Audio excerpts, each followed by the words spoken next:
Greetings, everyone, and thank you for joining us for today's operator meeting. My name is Hannah Hickam, and I'll be your host. And we're ready to get started. I believe Chris Meisinger is up first. Thank you, Hannah. Good morning, everyone. So we have a few announcements today. The first thing that we wanted to share with folks is that as of the end of last week, we have provided the pending Form 3s to everyone. So if you have submitted a Form 3, that will be available to be viewed, including all of the non-confidential attachments. And let me share my screen and I will show you where that is on the site. Hannah, if you can let me, I think I can. Okay, great. So from our website homepage, if you go to the regulation section, and hopefully everyone can see my screen. Under the regulation, there's a subsection called financial assurance, and here you will see a link that says view financial assurance plans. If you click on that, you will see a place for pending financial assurance plans. You can list all of them here. This is everything that's been received as of today. And from this, you can click on a link, the document Form 3 document number, and it will take you to a page with the form itself, which would be the Form 3 submitted as a PDF, and then all of the non-confidential attachments that went with that Form 3. So we just wanted to make folks aware that this is available for you and others to see. So that was the announcement I had, and I believe Jane is going to talk about some revisions we've just made to our new eForms dashboard. So Jane, if you're ready, I will share your presentation. Thanks, Chris. Good morning, everybody. So, we've been releasing new forms in the new eForm platform and using kind of a rudimentary dashboard for it. And now that we had a little bit of time for our developer to create a dashboard that's more like what we're all used to in the old eForms and now in web forms. So it's out there live this morning. And I've just got a few slides just to show you what it looks like. And obviously you'll go and look at it yourself. So it's got 3 sections, a start new forms section, a document search, and then a my forms section. Next slide, Chris. So all of the sections can be expanded and collapsed. So you click on either the little icon to the left of the name of the section or that arrow to the far right. So when you open or expand the start new form section, it looks just like you've seen before in this new eForm platform.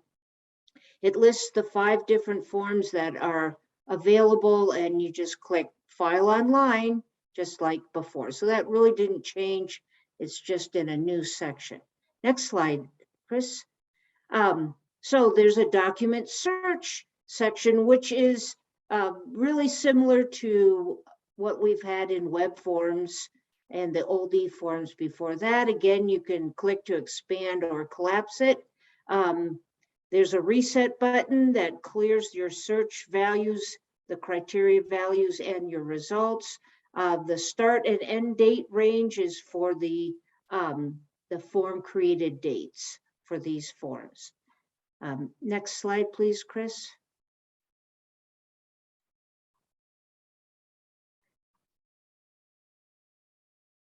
Oh, Chris, nothing happened.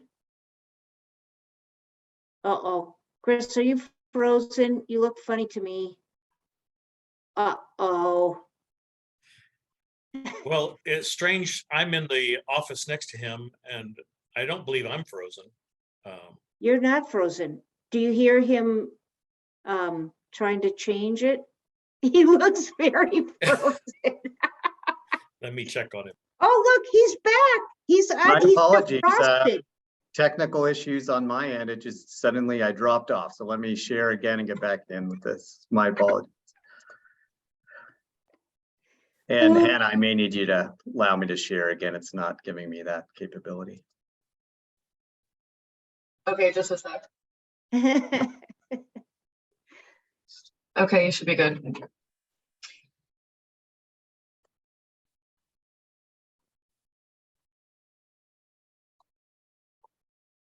And Yeah, so this is the next slide.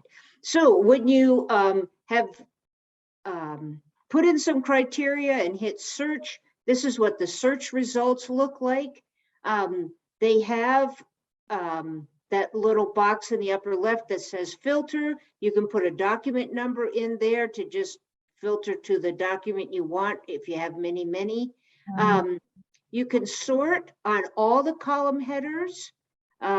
You can copy a form, generate a PDF copy by clicking that little copy icon to the left of the document numbers.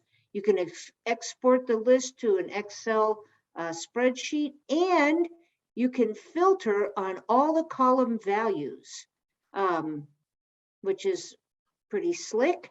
And then the actions on the far right, when you click on that arrow, you'll see that it opens to allow you to edit, print, review, or delete. So that's kind of how things are organized in your search results, and the functions that are available, which are pretty slick. Next slide, please, Chris. So there's also a My Forms section, which is similar to the document search. So you can click to filter either active or completed or deleted. And in this organization, active means in draft, payment required, and in process, and completed is the same as approved. And then it has all the same functions in the search results. So, right now, none of us have very many of these forms in this new platform. But if we migrate all of our forms in the future, of course, you'll have what you have now in web forms, which is hundreds of forms. So, and I think that's my last slide. Next slide. Oh, so to talk about what happens on our side, on the staff side, just like web forms, we can put in comments, staff can add conditions of approval. We can now return forms to draft, which we weren't able to do until just now. And then in the future, we will have staff review assignments assigned, just like we do in web forms. Right now, we don't have it, but these are the only 5 forms that are in this platform, and they don't have multiple tasks assigned. They're not going to be reviewed by multiple groups. So that's why we haven't prioritized getting that part of the function of the electronic system done. So now I do think this is my last slide. Yep. So that's it. Any questions? Chris was going to do a live demo, right, Chris? yeah, I'll just show people where it is. I mean, it's pretty much exactly what Jane described, but let me show that to you. Navigate to my.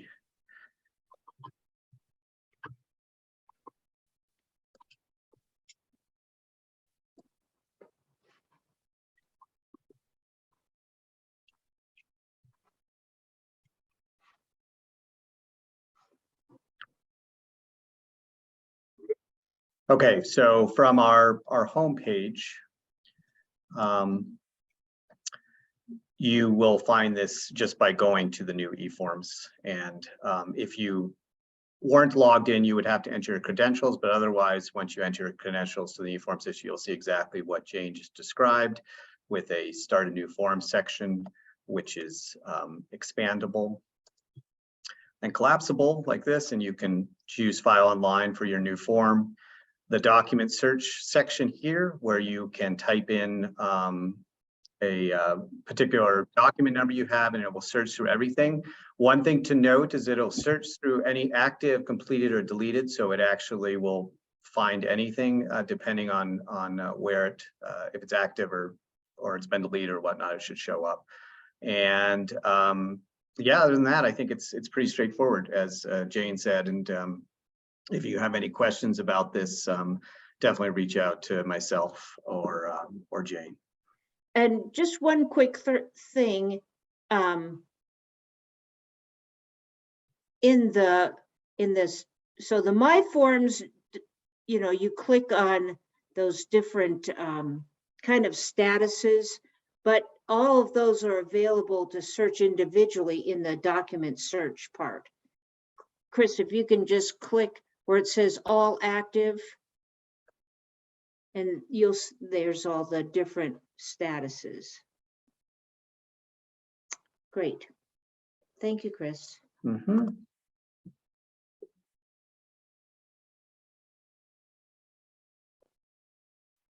So we do have one question. I'm not sure if we're ready for questions. I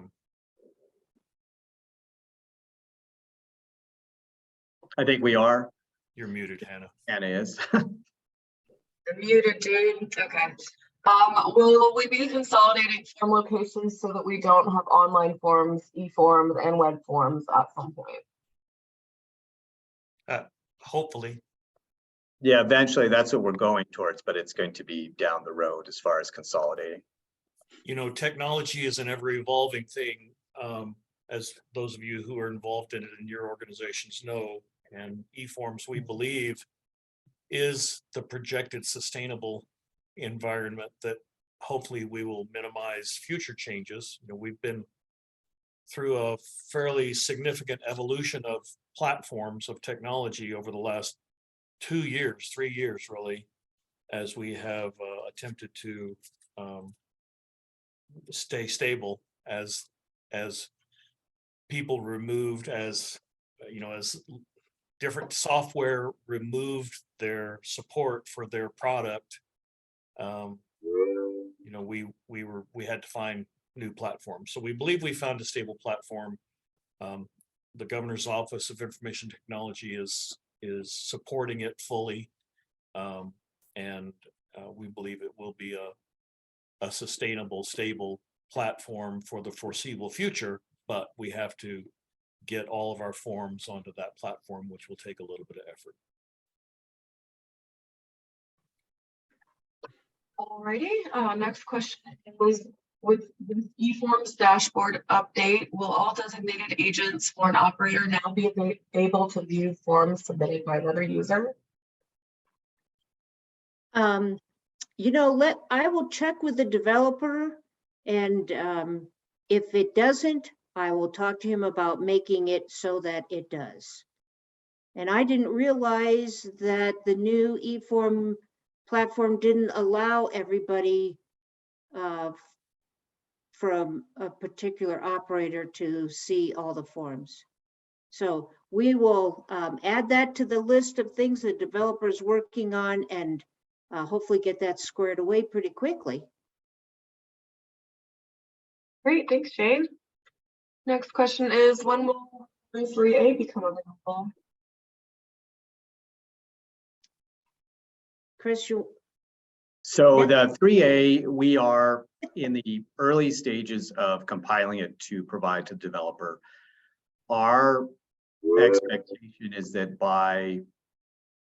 we are aiming for roughly the end of this month to have something available. The 3A is a very complicated form, as was the Form 3.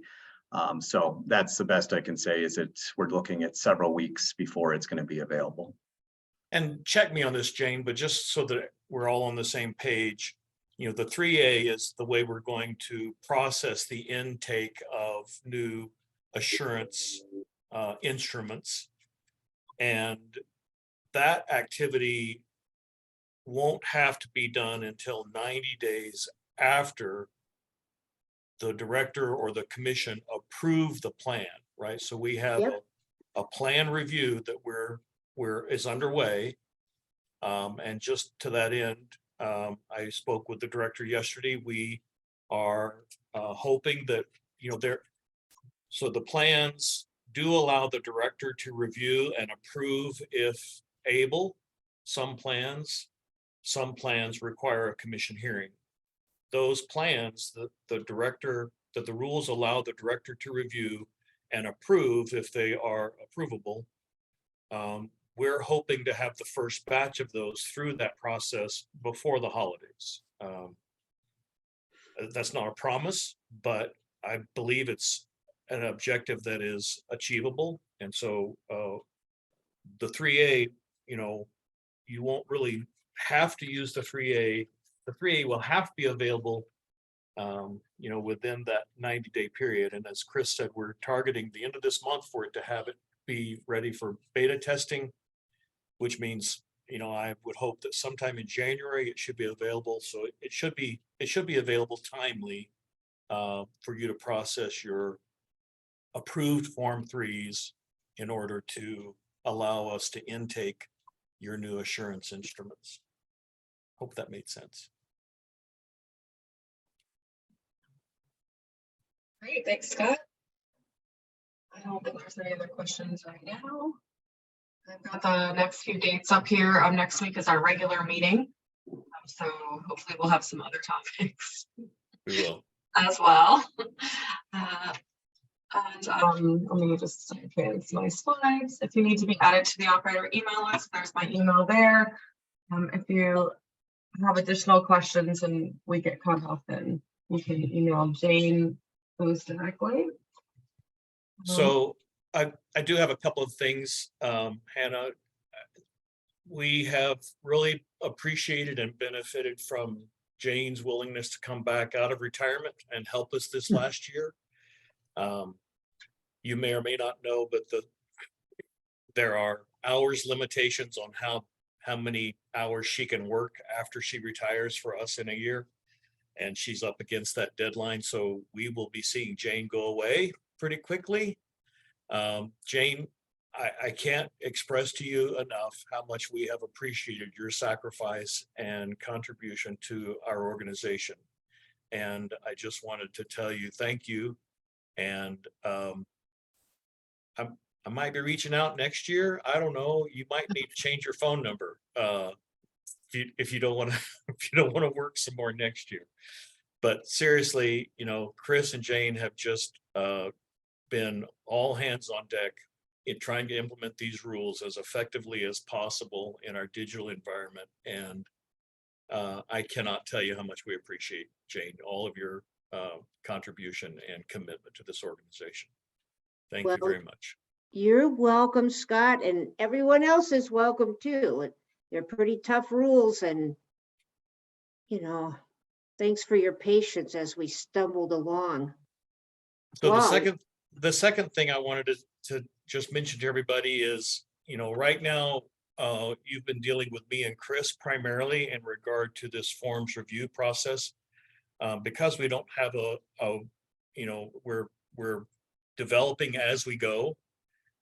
We do have a new financial manager in place, Meredith Moon. I don't think she's on the call, but she likely will be on the operator meeting next week for us to introduce. And her unit will be the unit that we're developing the capabilities for maintaining this process going forward. So I just wanted to make you aware that she is on board, and you'll be hearing more from her her and her team in the coming weeks for sure.